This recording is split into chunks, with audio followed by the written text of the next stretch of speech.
So you gave the clues to the hidden immunity idol to Eric and John, but had you tried looking around your camp Oh farm? my God, endlessly. Okay. I mean, even Russ and I had discussions about the second one and the third one. Well, not the third one, because there was only one rock, you know, 12 feet wide by 8 feet tall that had round stones with moss on them. It wasn't like brain surgery. Okay.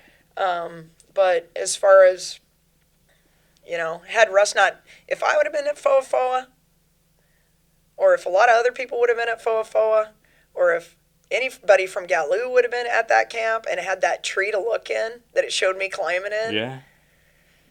It could have been different for let sure, me tell right? you what, yeah, We liked how you were right in there going for it, when you got there. that was hysterical. Yeah. Well, it seemed to us that you and Russell really trusted each other and that you seemed to have a friendship and a bond. How did you feel with him saying last night to Mick that, oh, we weren't buddies and, I can't wait to see her go? And yet at Tribal Council, he said it was the hardest vote yet. It was the only hard vote. I think that Russ is a chameleon by nature. I think that he's overcome a lot of obstacles in his life, and I think he's going to say and do exactly what he thinks will best benefit the outcome of any given situation. So, I mean, he didn't hurt my feelings at all. Okay. Not in the least. And I know Mick was miffed because Mick, me, Jason, Natalie, we were tight. So Mick was taken back by that Yeah, it for definitely sure. caught him off guard. He didn't was it? stunned. Yeah. So, along those lines, what started the feud between you and Laura? At least the way that we got to see it. Was there one particular thing that kicked No, that off? I don't even believe that Laura and I necessarily had a feud. I think that we were both in our real lives very strong, independent, capable women. And I think on day one, it was, you ever meet somebody and you just can't see eye to eye, and you're going to align yourself in another direction? That is, in my heart of hearts, what I believe happened.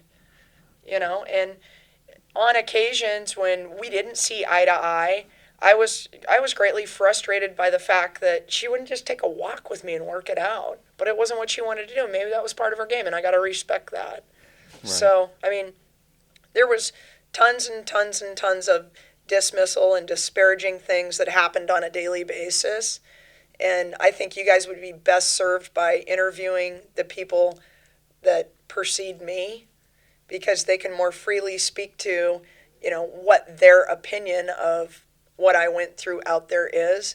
But in no way, shape, or form is there any amount of money in the world that anybody could hand me to disparage anybody that I was out there with, because we were all on our own journey and we all did the best that we could, and things ended the way they did. And I wish the best for everybody. I hope that everybody's doing good and that they're healthy again, and that their needs are met in real life, because that was one hell of a thing we went through.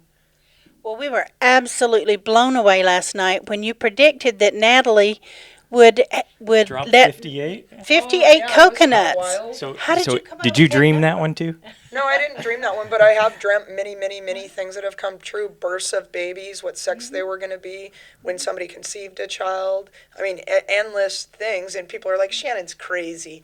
I'm not crazy. I don't know how I know things that I know sometimes, and I don't know why I dream things that I do, but That's normal in my world. it's my reality, Okay, so how did you come up with the number 58? It just popped in your head? Popped in your It head? was just there. That was Yeah. awesome. That So was awesome. everyone wanted Brett out from what we could see. Could you guys have cooperated in that last immunity challenge and shared information about how many objects were in each place? Did they give you any specific Objects? rules? What are you talking about? The count in the immunity challenge, where you had to count how many things, how many crabs, how many pigs. Oh, dude, that was brutal.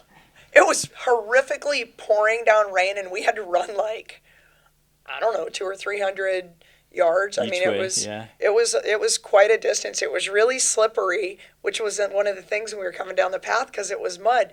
But it's like the pigs are running around in their little corral, and Right. I went running down there, and I'm like whacked out of my head. I'm like, oh, piggies. And I'm standing there, and somebody said to me something to the effect of, Sham, the game, or something like that. And I was like, Snapped you back? oh, yeah.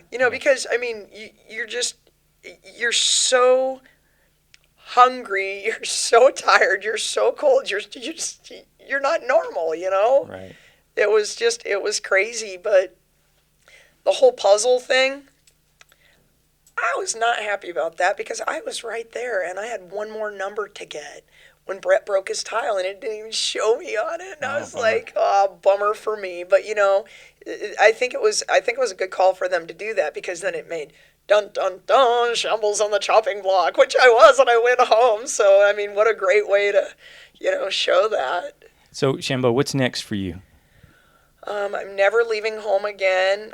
My golden retriever, my black Labrador, have put me on indefinite restriction, but I had to come here to wrap up the finale, which I'm happy to do because I'm really excited to see everybody, and especially Matt, the lead producer on set, because I love that guy. He's awesome. I'm really excited to see a lot of the people that were part of the production crew and see Jeff and definitely the cast, but there is no next for me.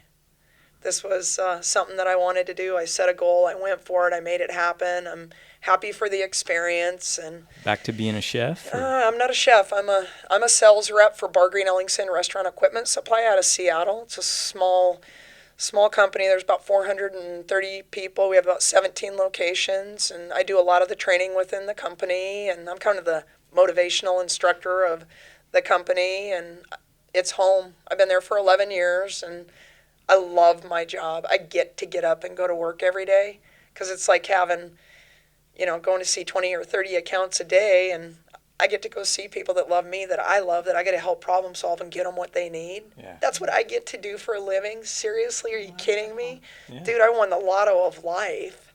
Thank you so much for sharing your thoughts with us today and for being on the show. We enjoyed you very much. Thank you, guys. I hugely Thank you. appreciate it. Thanks.